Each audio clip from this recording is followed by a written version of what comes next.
What defines a traditional or a true metal band in your eyes? What defines a true metal band? Yeah, Judas Priest.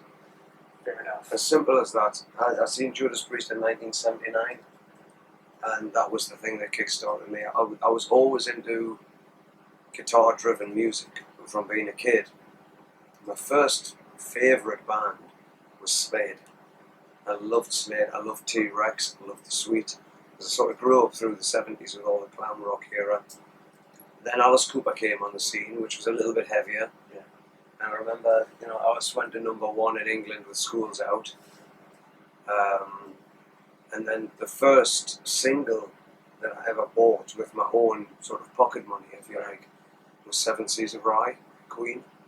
So that was the first dip into real heavy rock, I suppose.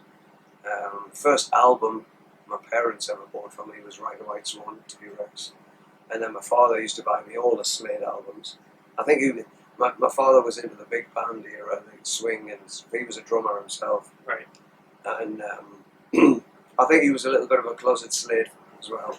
I think he liked them as well. So I went through all that, like I say, the Seven Seas of Rhye single. And for me, it was a little bit of a thing. I was constantly looking for the next thing.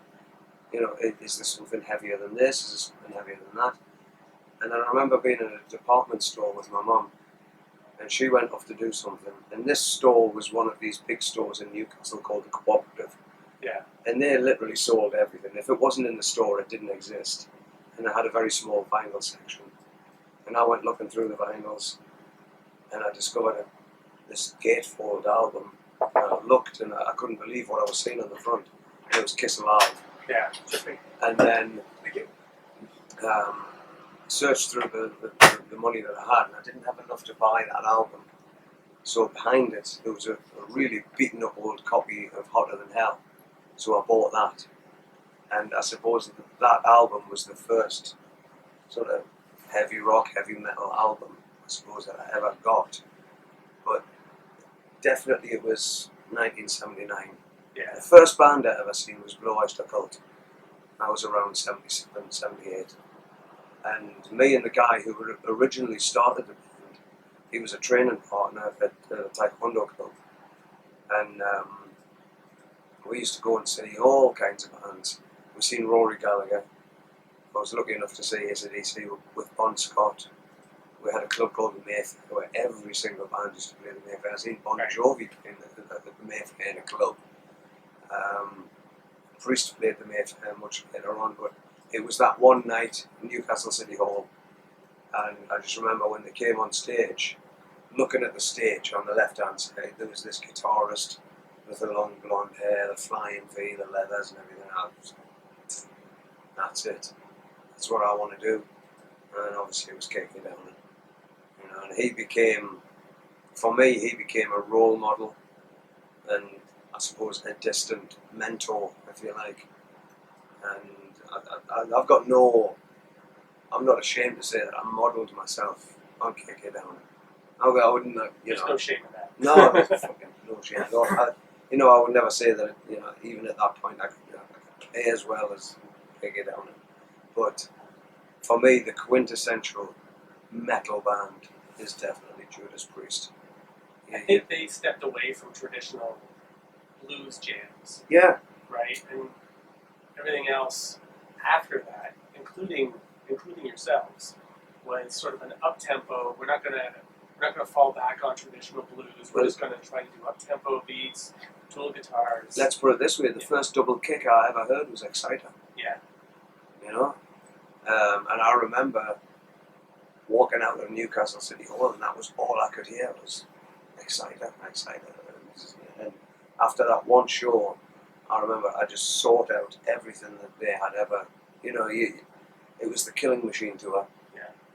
So obviously I bought Killing Machine, and then I went back and looked at the other albums that they'd done, and I mean, sin after sin, Jesus, riff after riff.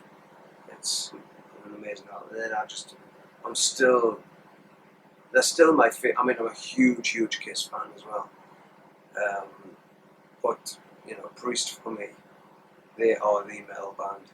I seen, I think it might have been Poland, many years ago. They did some festival, and they played Painkiller, and that one performance of Painkiller, that one performance was masterclass in heavy metal. It was the best I'd ever seen them perform Painkiller. It was fucking unreal. It's unbelievable. So for me, yeah, it's just, if you look up the words heavy metal, Judas Priest should be right beside it. Now, as a veteran, 30+ year metal musician, when you look at the genre now, are you impressed with what you see? Do you feel like there's an embodiment of heavy metal happening right now, or do you think that it still falls back on the bands in the early 80s and the 90s? For me, what's happened is, the bands that are coming out now. I mean, I suppose I've gone as modern as Machine Head. I love Machine Head. Yeah. But to me personally, there are no more Judas Priests. The icons. There's no more Kiss. Those guys were untouchable in the day, and I think that stuff to me appealed because I come from that era. Right. When I seen Priest on stage, it was like I would never expect to meet those guys. Those guys were gods. They didn't get up in the morning and make coffee and take a dump, and they were something else. Yeah. And I think it's with the advent of social media where you can be in touch with all these people now. It's broke down those barriers. For me, when the band started going on stage just in their jeans and their t-shirts and stuff, I like to see something special. Yeah. With the black metal thing, I must admit, quite honestly, I haven't followed the scene. There's a lot of those bands to me, and again, this is all just personal opinions, but a lot of it all sounds the same. It's all quite generic. I think there's too many genres. I think every band that come out now is a different genre. It's time to get back under the flag of heavy metal. Two black metal bands that I do really like was Immortal and Dimmu Borgir. Yeah. I think they are at the top of the tree for me. But I just think it's the whole thing's been fractured a little bit, and it's probably our fault by coming out and saying we are black metal, and then everybody else is death metal, this metal, that metal, math metal. What the fuck is math metal? Fuck off. I know. For Christ's sake. I used to do a thing called rock school for kids. Yeah. And we used to go into areas which were quite deprived areas, and we had bring the kids in, and they used to get a little concert at the end of it at the O2 Academy in Newcastle. And I remember walking in to one of the rock schools one night, and I was just going to set the equipment up. There's these two little guitarists sitting playing, and one turned to the other and went, "What kind of metal do you like?" And I just despaired. It was Absolute metal. It's like, what kind of metal do you like? I think, Good metal. Yeah. I think there's good metal and there's bad metal. Mm-hmm. Yeah. Mm-hmm. And not to say that some of the math metal that's out is not good. There's some, I don't like that genreification, I guess, for lack of a better word, of here's this and here's that. If you're good, you're good, and if you're not good, well, you'll probably go away in 2 or 3 years or 2 or 3 years, right? For me, it's all about songs. It's all about hook lines and choruses. I'm still all about that. And we're going to do a new album, and it's still going to be all about that. Yeah. I don't want a million tempo changes where, it's hey, it's very clever, blah blah blah blah blah. And it's still not going to do it as good as Rush do. So, forget it. Do you think there's a place in the world that you could say personifies metal? You've toured all over the world. What's the one spot that you guys love going to where you're like, all right, we know this show's going to be awesome? Fucking hell, we've just been to South America. Yeah. Jesus Christ. That was fucking, the fans over there. I mean, I appreciate every single, you'll see tonight I give this speech, I always give a speech about the fans. They are the most important part. Without those guys, we don't exist. If there was no fans going into that place tonight, we wouldn't be here. Yeah. If there was nobody buying the albums, we wouldn't be here. It's the same as you've got a department store. Nobody goes into the store closes. It's as simple as that. And I've seen that happen in England countless times. And every single fan I meet, for me, it's overwhelming. You know, when you get people coming up and saying, "You're the reason I started to play guitar. You're a legend. You created this. Without you, there'd be no one of this. There'd be nothing." And it's like all I can do is say thank you. Yeah. You know, that's all I've got to say is, fucking hell, thank you. It's like, you changed my life. It's like, fucking hell, I'm sorry. But like I say, for the fans, we've been in front of some crazy audiences, but none more crazy than fucking listen to the Americans. That's on a different level. That I mean, last night in New York was insane. It was amazing. It was really, really good. Awesome. And the shows previous to that, every show's been really good. It's been getting better and better and better as we've gone along. But then, like playing over there, we did it with Empire in 2013. But then going in as Venom, and I'm going to say Venom because nobody on this tour is chanting Venom Inc. Everybody, it's the Venom chant goes up. And I don't know whether I should say what happened in Sao Paulo, in Lemmy. We turned round, we finished one song, and we turned round just to get a towel and get a drink before we introduced the next song.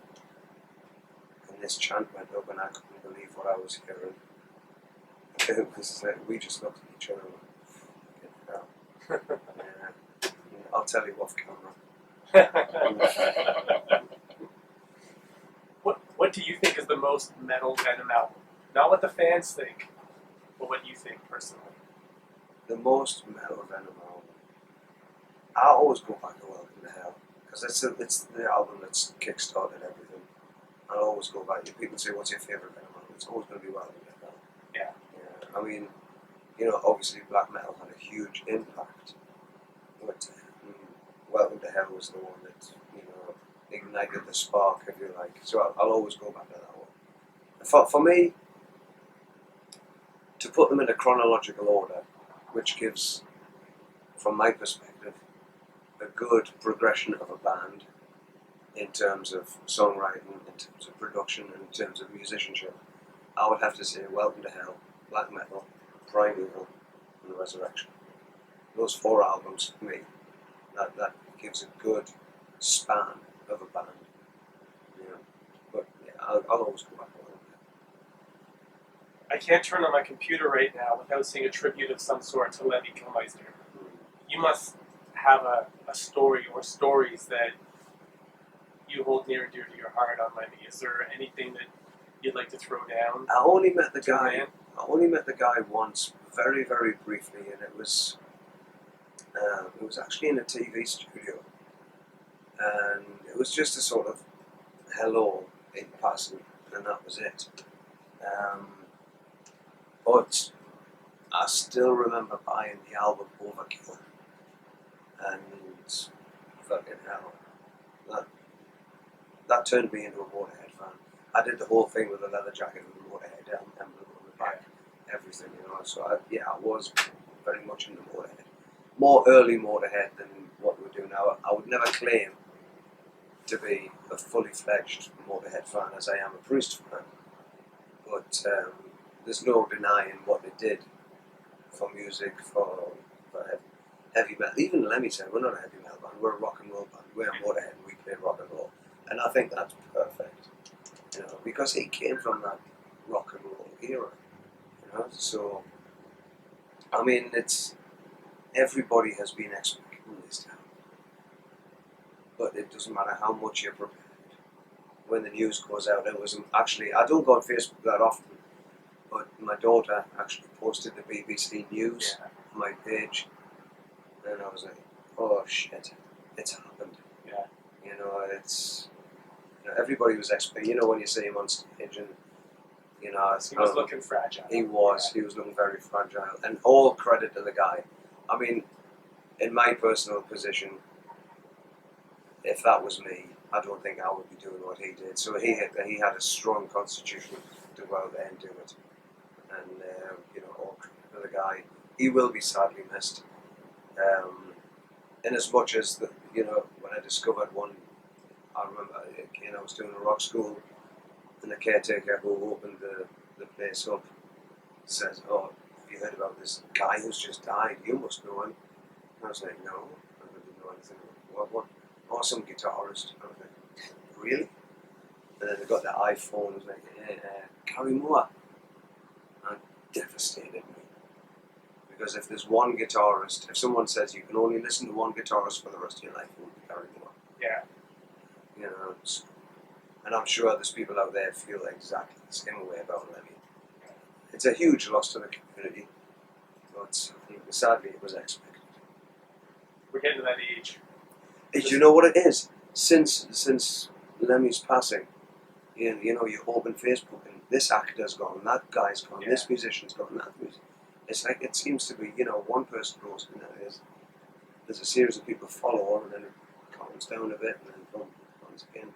We've got a saying in England that it always comes in threes. It's coming in 5s and 6s and 7s Yeah, it now. is. It is. Yeah. Now, you mentioned a little bit earlier about recording new Venom Inc. material. Yeah. With Tony and Anthony. Have you started on that? Have you put Yes. anything down? Yes. Yeah. How do you feel that's coming together, being, the age that you are and the decades on from when you were younger, you're making this material? How do you feel you're channeling up some of what you want to be the embodiment of new Venom material? Well, the one thing that I'm not going to do is go back and listen to the early stuff and say, right, I need a song like this, and I need a song like that, and I need a song like that. We've agreed we're going to let it happen as it happens, which is what we did in the early days. Right. I mean, 80-90% of Welcome to Hell and Black Metal is mine. All the riffs, and a lot of the lyrics as well. So, I mean, that phone is full of riffs from hotel rooms around the world and stuff like that. There's the studio at home, there's 2 songs finished. Back that up. There's a lot of riffs just on hard drive. On my studio, I always open like Sketchpad, and any riffs I come to mind, I put them in there. But I think it's going to be. Last night in New York, there was a few guys, like older friends, and they said to me, "We love the way you put the blues into metal." And predominantly, that's what the first 2 albums are. Yeah. It's just blues and rock and roll riffs. So, rather than, what we've done with Empire, which is a little bit more complex, we're just going to go back to basics. I'm not saying we're going to dumb it down or anything like that, but as you'll see tonight, as everybody's seen, it needs to have that, a little bit of edge of chaos, if you like. Where you don't know whether it's going to break up, if it's going to finish, if it's going to, we're going to make it at the end, all that kind of stuff. Production-wise, it's going to be a live band in the studio. There's going to be no samples, there's going to be no triggers, there's going to be none of that bullshit. I've done a few production jobs now, produced all the Empire stuff. I did the new Tyson Dog album. Yeah. I've done another couple of things for other bands. But I think a lot of today's modern metal bands all sound the same. You've got a stock library of bass drum sounds. Everybody scoops the mid out of the guitar sound. I just want to go back to being a good classic metal band. And we'll write and write and write and write and write as much material as we can when we get the time, because we're constantly touring. Yeah.